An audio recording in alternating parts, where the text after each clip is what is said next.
Slavers don't even bother.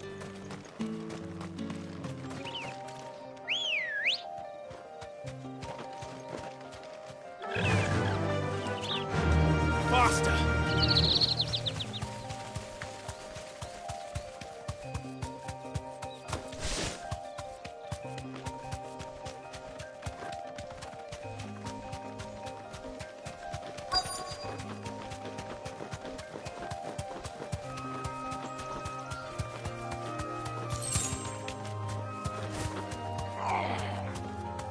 Get me back on my feet. I'll tear those bastards' heads off. Stay still, you damn fool. Cole, I'm glad you're in one piece. Just about. Sid, if you don't mind me asking, what are you doing here? Doris.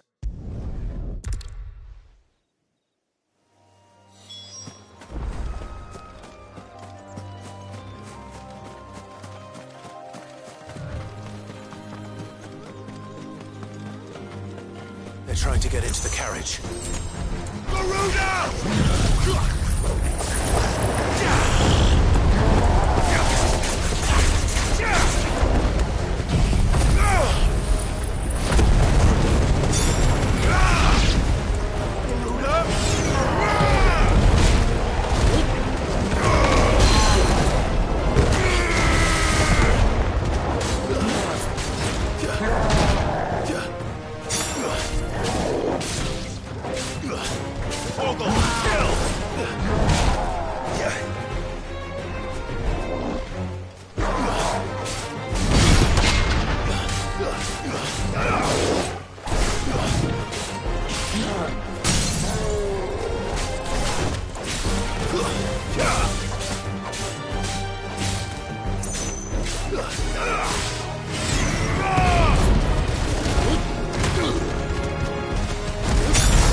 Soil and stone!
Who are you? A friend. Are there any...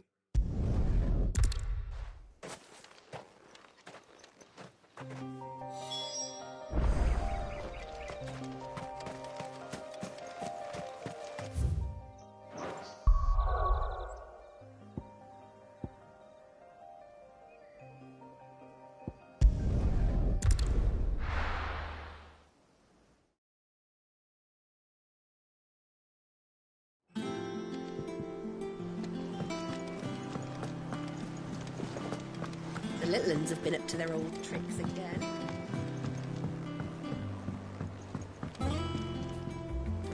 Sid, welcome back. I stole this from the Dane.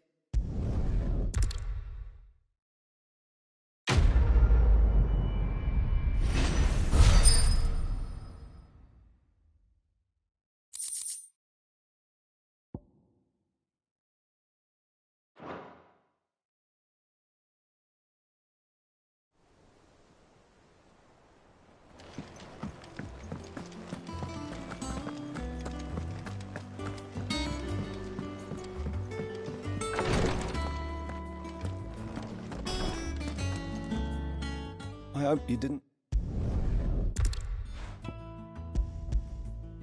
Only the usual.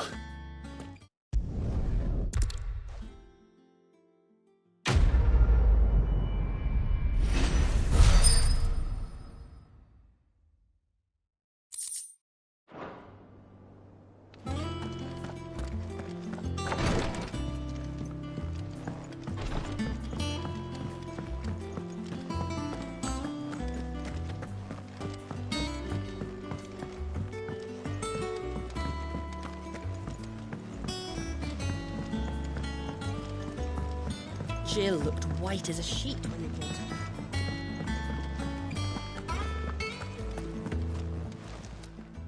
Well, don't just stand there gawping.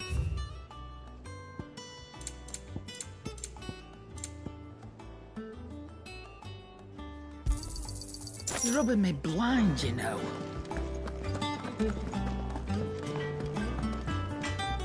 What do you need? So, what'll it be?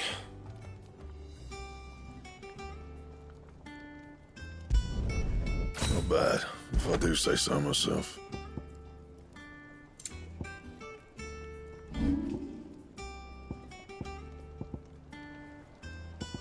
Anything else?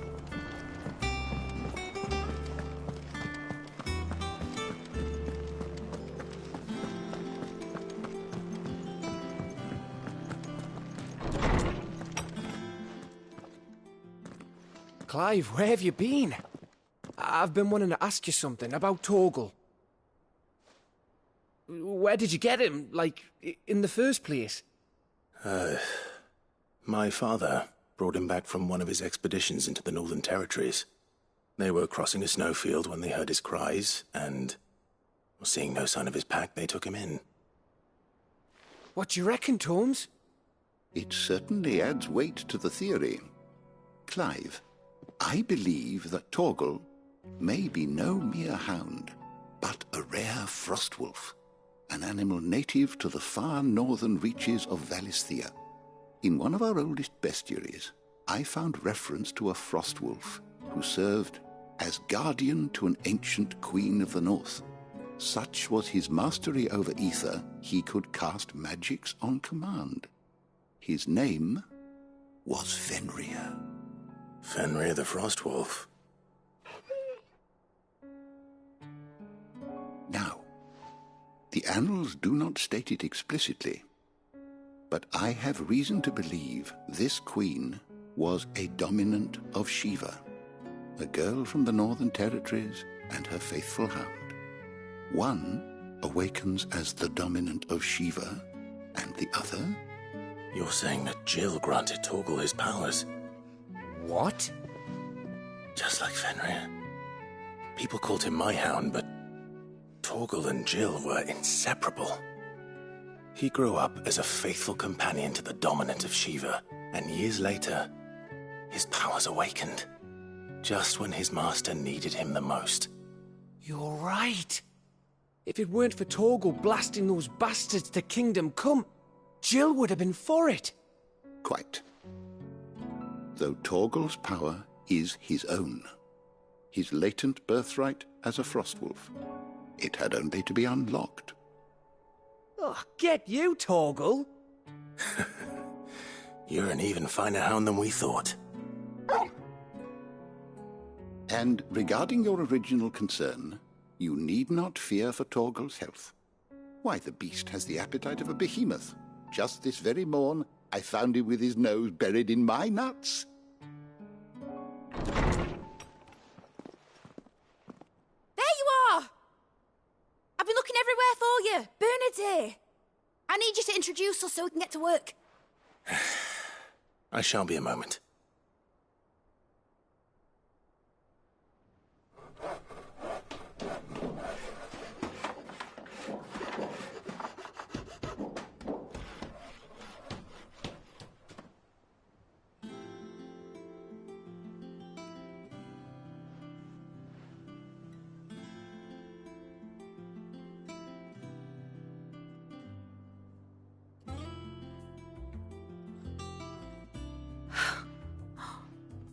Isn't it brilliant? It is. Well, I couldn't have done it without you. You and everyone else. But I promise I'll pay you back. I'm gonna work my fingers to the bone for you lot, starting right now. Just you wait. I'll make wonders like this world's never seen. Then I look forward to seeing them.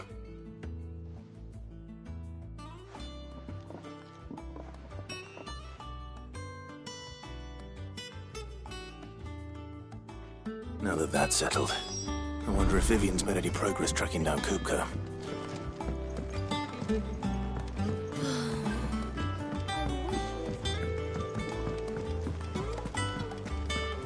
I think I'll wait till Mid's away to take it to her.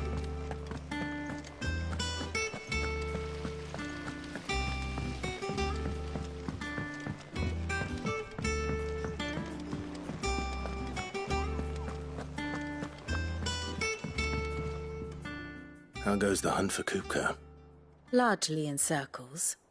We have myriad sightings of strange soldiers in unexpected places, but nothing definitive as yet. If only we knew for certain by what route he left Rosalith. Well, keep at it. If anyone can piece this puzzle together, it's you. And I'm willing to wait as long as it takes.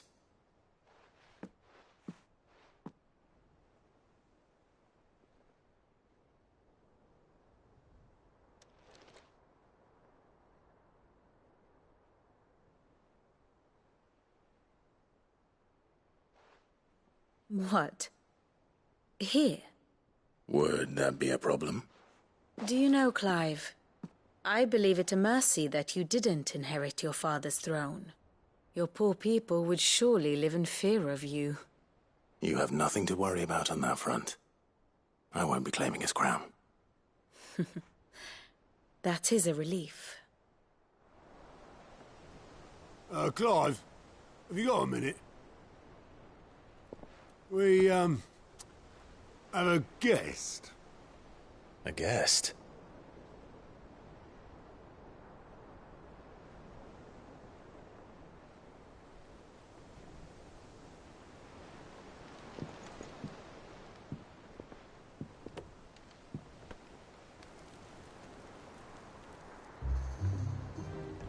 For your trouble. 'Twas a pleasure, in hindsight. Uncle Byron? Clive, my boy! Tap a cask and stoke the ovens, for your favourite uncle is here!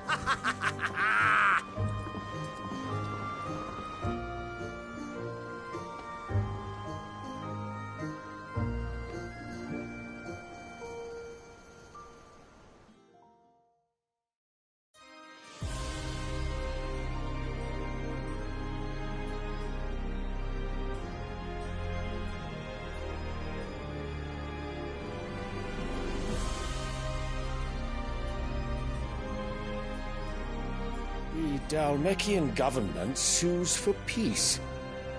How shall we respond? If they're willing to accept their fault in the matter, I see no reason to refuse them. Still, we must insist on substantial reparations. Twinside stores are not as bottomless as reported. Aye, and we have many more mouths to feed. We shall just have to have the Dhalmeks empty their treasuries for us. Trade words with the mighty Titan. No less. May the blessing of the crystals go with you, Your Highness.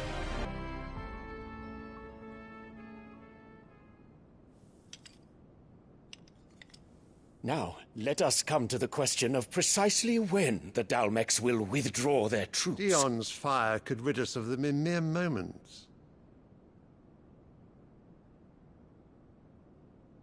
The men of the Fist will not withdraw until a peace treaty is concluded. So let us keep they can, and once they deliver that which we demand, what worth is a piece of parchment?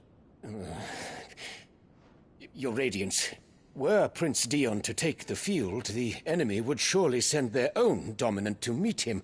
And while His Highness would, of course, prevail, there would be heavy losses on both. You need not fear Hugo Kupka.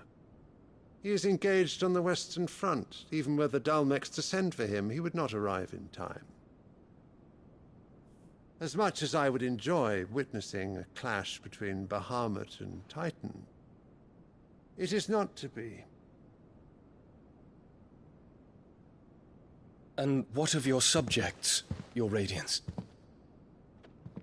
If the fighting spread to the city proper, the people would bear the brunt of it. There will be losses, it is true. Burns, another can be built. The Empire will live on.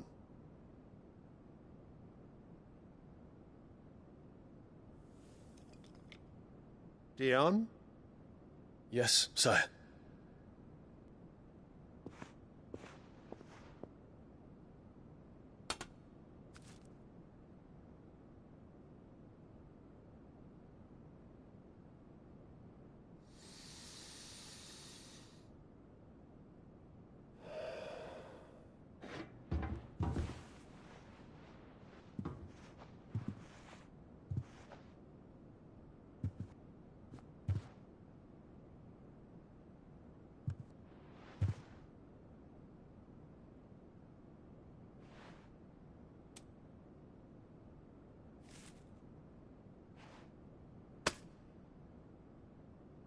Prepare for battle. But sire... Do not make me repeat myself. Return to your camp and await my orders.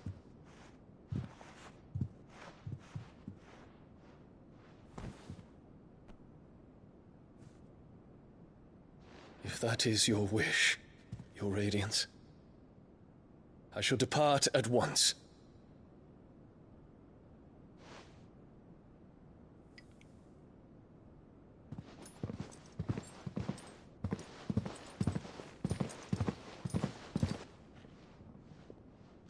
May Gregor forgive you.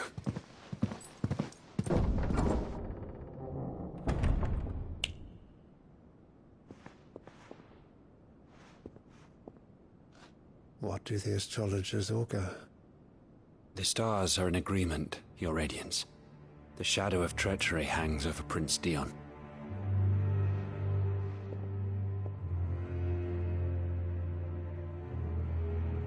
So Annabella's tales were true.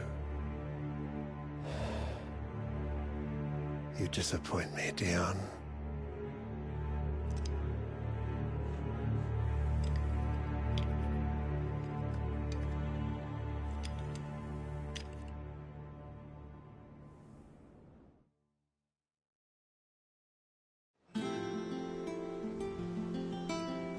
What on earth is Uncle Byron doing here?